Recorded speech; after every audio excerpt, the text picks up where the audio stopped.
there's only one Bill Keightley. He's been the most consistent thing in Kentucky basketball in the last 35 years. We've gone through coaches, we've gone through NCAA probation, we've gone through national championships, and the one thing that's always been there is Bill Keightley. There isn't anybody that didn't love Bill. He was known as Mr. Wildcat. And I'm a guy that thrives on excitement. I don't like to get bored, and I'll tell you, there's no chance to get bored at this place. It's a name you earned when you are the University of Kentucky's basketball equipment manager for 48 consecutive seasons. And he's been there from Rupp, Hall, Sutton, Pitino, Tubby, Billy Gillespie, the greatest historian in the history of Kentucky basketball, a guy that knows more about this program than anybody. But to those who wore the jerseys he prepared for each practice and game, he was so much more.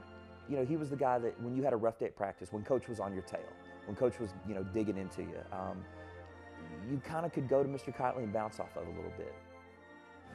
Bill Keightley never, forgot names and faces, which is unbelievable when you look at the tenure that he had at UK. I think that was the most incredible thing about him, his memory. Sitting in that first seat on the bench, Bill Keightley also had a big impact on the coaches that came and left UK. He has a way to make you feel good, uplifting spirit that he always had.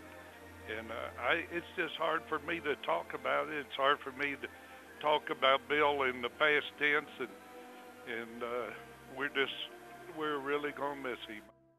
You don't want to think about a Kentucky basketball team bench without him sitting in that front seat. And Keightley knew just how Big Blue fans felt about him when his name was hung in the rafters with the likes of UK's most valuable coaches and players over the years.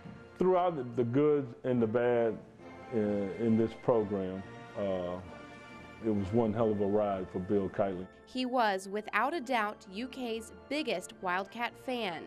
You want victory for the kids, maybe more than yourself, because they really work hard, and you have these young people, it's still the formative years of their lives, and you want to see them be successful, and